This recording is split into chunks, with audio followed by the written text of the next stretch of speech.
Hello friends, welcome back to my channel. तो चलिए ANM के जो है एग्ज़ाम होने वाले हैं, उनके डेट्स भी आ गए हैं, उनके एग्ज़ाम के एडमिट कार्ड भी डाउनलोड हो गए हैं। तो चलिए जो है हम लोग एग्ज़ाम की प्रिपरेशन को और जल्दी से तेज करते हैं और सारे क्वेश्चंस को देख लेते हैं जो कि बहुत ज़्यादा इम्पॉर्टेंट्स है। माँ से शिशु को संक्रमण की प्राप्ति क्या कहलाती है? माँ से मतलब मदर से जो है शिशु को जो है इन्फेक्शन हो जाता है, उसको क्या कहते हैं? तो वर्टिकल ट्रांसमिशन। वर्टिकल ट्रांसमिशन का मतलब होता है कि मदर टू चाइल्ड को जो कि ट्रांसमिशन होता है उसे हम लोग वर्टिकल ट्रांसमिशन बोलते हैं। तो इसका सही आंसर जो है आपका क्या होगा? वर्टिकल ट्रांसमिशन, ये आपका सही आंसर इसका होगा। लेकिन यहाँ पे और भी बहुत सारे चीज़ हैं, उसके बारे में भी हम लोग जान लेते हैं, सिर्फ आंसर को ही नहीं देखना है।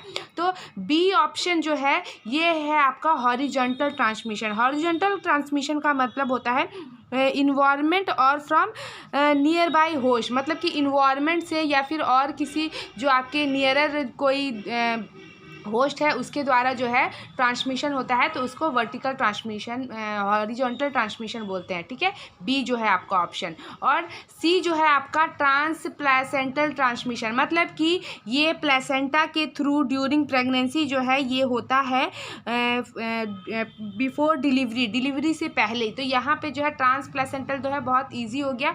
तो जो है ऑप्शन जो है आपका क्या होगा ए नंबर जो है इसका सही ऑप्शन होगा। ठीक है, तो चलिए नेक्स्ट क्वेश्चन को देख लेते हैं। लड़कियों में स्तन अंकुर के प्रकट से यौवन की शुरुआत क्या कहलाती है? मतलब कि जो है लड़की जो है उसका जो है वो अभी एडल्सेंट जो है वो आ रहा है, तो उसको क्या कहते हैं? तो beginning of the adult breast development को क्या बोलते हैं?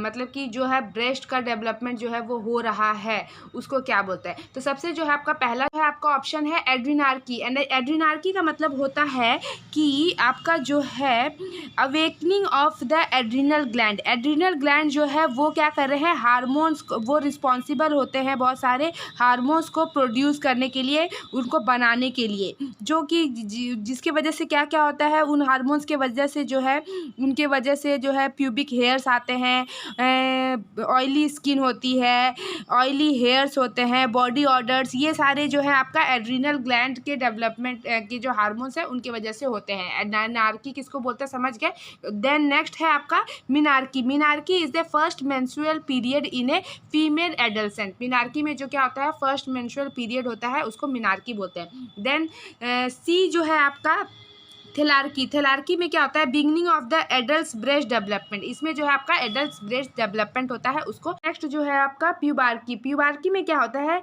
जिसमें एक बच्चा जो है वयस्क का रूप ले लेता है या लैंगिक रूप पर वह बड़ा हो गया होता है, उसको हम लोग प्यूबार्की बोलते हैं।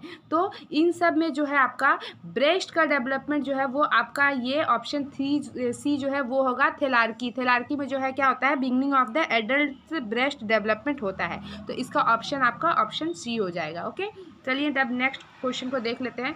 लड़कियों में मॉन्स प्यूबिस पर बालों के प्रकट होने से यौवन की शुरुआत कहलाती है। ठीक है, तो इसका जो है आपका क्या होगा ऑप्शन? प्यूबार्की जो होगा ये आपका इसका ऑप्शन होगा, क्योंकि इसमें क्या होता है कि फर्स्ट मेंस्ट्रुअल पीरियड जो है फीमेल एडल्ट्स में होता है, तो इसमें जो है आपका प्यूबार्की में जो क्या होता है कि मॉन्स प्यूबिस पे जो है हेयर्स हो जाते हैं, तो इसका ऑप्शन ए जो है आपका वो सही ऑप्शन होगा। देन नेक्स्ट देख लेते हैं क्वेश्चन क्या है आपका। 2 वर्ष की आयु तक मस्तिष्क का कितना विकास हो जाता है? 2 वर्ष के बच्चे में जो है ब्रेन का डेवलपमेंट जो है वो कितना हो जाता है? तो 90% जो है आपका ब्रेन का डेवलपमेंट हो जाता है। आपका ऑप्शन जो है इसमें क्या होगा? ऑप्शन डी जो है ये आपका सही ऑप्शन होगा। ओके, 90% 2 वर्ष तक में जो है बच्चों का ब्रेन का डेवलपमेंट हो जाता है। देन नेक्स्ट क्वेश्चन को देख लेते हैं। वृद्धि एवं विकास के किस चरण में लसकीय विकास अधिकतम होता है? लसकीय विकास मतलब कि आपका क्या हो जाता है? आई डेवलपमेंट जो होता है उसको बोलते हैं। मतलब कि जो है लसकीय विकास में जो मतलब कि बच्चा जिस चीज़ को देख रहा है और उससे जो है हाथ से जा कर के उसको पकड़ ले रहा है, उसको होल्ड कर ले रहा है, इसका जो है अधिकतम पूछा जा रहा है। न्यूनतम जो है ये 2 वर्ष तक पर जो है आँख और हाथ का कोऑर्डिनेशन जो है होना शुरू हो जाता है, 2 ईयर्स में ही होना शुरू हो जाता है, ठीक है। तो यहाँ पे जो है अधिकतम कितने दिन में हो रहा है, तो उसका जो है आपका ऑप्शन होगा, ठीक है। तो यहाँ पे जो है early childhood, mid childhood, late childhood और एडल्टसेट, ये 4 ऑप्शन दिए गए हैं। अर्ली चाइल्डहुड जो है वो आपका कौन सा कितना से कितना ईयर्स में होता है, पहले वो जान लेते हैं। आपका जो है अर्ली चाइल्डहुड जो है ये जो है आपका 0 to 3 ईयर्स को बोलते हैं, ठीक है। देन आपका मिड चाइल्डहुड जो है आपका ये जो होता है कब होता है, कौन कितने से कितने को बोलते हैं, तो 6 to 12 को बोलते हैं आपका मिड चाइल्डहुड। लेट चाइल्डहुड जो है ये आपका कब होता है, 9 to 12 ईयर्स को बोलते हैं, ओके। एंड एडल्सेंट तो आपका 13 to 18 को आपका एडल्सेंट बोलते हैं, ठीक है। तो यहाँ पे जो है आपका क्या पूछा जा रहा है कि इसका जो है आपका ऑप्शन होगा कि मिड चाइल्डहुड में जो है ये जो है आपका ऑप्शन बी जो है ये आपका सही ऑप्शन होगा इसमें, कि मिड चाइल्डहुड में जो है क्या होता है कि पूरा जो है कोऑर्डिनेशन हो जाती है, लसकीय विकास हो जाता है, ठीक है। बच्चा जो है अच्छी तरह से जो है किसी भी चीज़ को पकड़ लेता है, होल्ड कर लेता है, ओके। देन नेक्स्ट क्वेश्चन को देख लेते हैं, जो कि है आपका गर्भावस्था के दौरान 2 से 8 सप्ताह तक की अवधि क्या कहलाती है, 2 to 8 वीक्स, ओके। 2 से यहाँ पे क्वेश्चन को आपको अच्छी तरह से पढ़ना है, ठीक है। 2 to 8 वीक्स की अवधि को क्या कहते हैं, तो फीटल एज सबसे पहला जो है आपका क्या ऑप्शन है, ए फीटल। फीटल जो है आपका कब होता है, फीटल एज जो है ये कब से कब को कहते हैं हम लोग, 28 वीक्स से ले नहीं 38 वीक्स से लेकर के आपका 42 वीक्स तक जो है आपका ये फुल फीटस जो है डेवलपमेंट हो जाता है, उसको हम लोग फीटल एज बोलेंगे, ओके। देन नेक्स्ट है आपका प्री नेटल। प्री नेटल जो है ये क्या है आपका, कि जन्म से पूर्व की अवधि को प्री नेटल बोलते हैं। उसके बाद जो है आपका है जर्मिनल। जर्मिनल जो है ये आपका 1 to 1 वीक से लेकर के 2 वीक्स तक की अवधि को हम लोग बोलते हैं, ओके। 1 वीक से लेकर 2 वीक्स की अवधि को हम लोग जर्मिनल वीक्स बोलते हैं। Then embryo. एम्ब्रियो कब कहते हैं, एम्ब्रियो जो है आपका 3 to 8 वीक्स की अवधि को हम लोग एम्ब्रियो बोलते हैं, ओके। तो इसमें जो है आपका ऑप्शन जो है क्या होगा, ऑप्शन डी जो है ये आपका सही ऑप्शन होगा, ठीक है। तो 2 से 8 सप्ताह की अवधि को क्या कहते हैं, तो हम लोग बोलते हैं एम्ब्रियोनिक एज उसको बोलते हैं, ओके। देन नेक्स्ट क्वेश्चन को देख लेते हैं, क्या है आपका 1 से 6 की आयु के बच्चे के वजन की गणना किस सूत्र द्वारा की जाती है, 1 to जो 6 ईयर्स के बच्चे हैं उसकी वजन की गणना किस तरह से की जाती है, ठीक है। तो इसका जो है ऑप्शन क्या होगा आपका, ऑप्शन ए जो है इसका सही ऑप्शन होगा।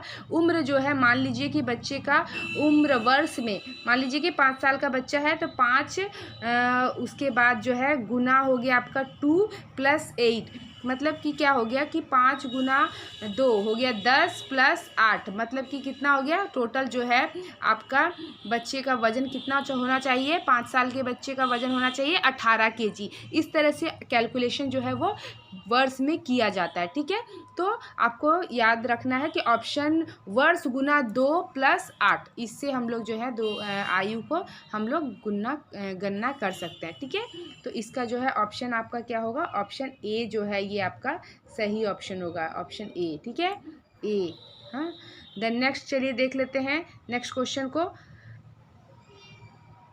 3 वर्ष के बच्चे की सामान्य संभावित ऊंचाई लंबाई होगी, मतलब कि हाइट कितनी होनी चाहिए 3 वर्ष के बच्चे की, तो 3 वर्ष का जो है जब जन्म लेता है बच्चा तो उस टाइम में जो है उसका हाइट होता है 49 to 50 centimetre, okay. Then 1 year पे जो है उसका हाइट हो जाता है 74 से लेकर के 75, ठीक है। 2 ईयर्स पे उसका हाइट हो जाता है 85 से लेकर के 87, ठीक है। एंड देन 3 ईयर्स पे जो है उसका 95 हो जाता है सेंटीमीटर, 95 सेंटीमीटर हो जाता है ना। तो इसका जो है आपका सही ऑप्शन क्या होगा, आपका 95 होगा, ये होगा, ठीक है। तो इसका जो है सही ऑप्शन आपका क्या आएगा, कि 95 जो है ये आपका उसका सही ऑप्शन होगा। ओके, देन नेक्स्ट देख लेते हैं। जन्म के समय सिर का परिमाप छाती के परिमाप से कितना अधिक होता है? जन्म के समय जो है सिर का परिमाप छाती के परिमाप से 3 सेंटीमीटर, ऑप्शन बी जो है ये आपका सही ऑप्शन होगा। ठीक है, 3 सेंटीमीटर होता है ज़्यादा।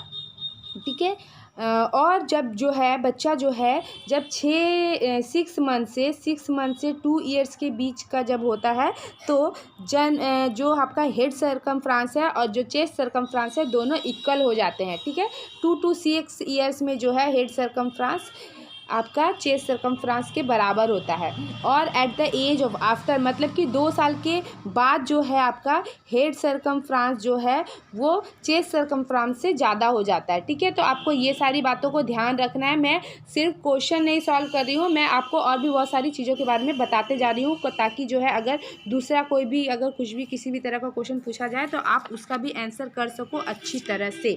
देन नेक्स्ट है बॉडी मास इंडेक्स, BMI की गणना के लिए प्रयुक्त सूत्र है। BMI बहुत ही ज़्यादा आसान है। BMI का जो है आपका इसका जो होगा ऑप्शन जो है ऑप्शन डी होगा, weight in KG by metre square. ठीक है, हाइट जो है मीटर स्क्वायर, तो इसका जो है आपका ऑप्शन क्या है देखिए, वेट इन देखिए क्या कौन सा ऑप्शन है आपका सी में। देखिए वजन किलो में और ऊंचाई मीटर स्क्वायर में, MM स्क्वायर बोलते हैं इसको, है ना, KG by MM square, height in MM square, metre square में आपको करना है। तो ये इसका आपका ऑप्शन जो है सी जो है इसका आपका सही ऑप्शन होगा। ठीक है, देन चलिए नेक्स्ट लिख लेते हैं। किस आयु पर शरीर का निचला हिस्सा लोअर सेगमेंट ऊपरी हिस्से के बराबर हो जाता है? लोअर सेगमेंट जो है अपर सेगमेंट के बराबर हो जाता है, तो इसका ऑप्शन होगा 7 at the age of 7 years जो है लोअर सेगमेंट जो है वो अपर सेगमेंट के बराबर हो जाता है। ठीक है, चलिए तो इसका देख लिए हैं।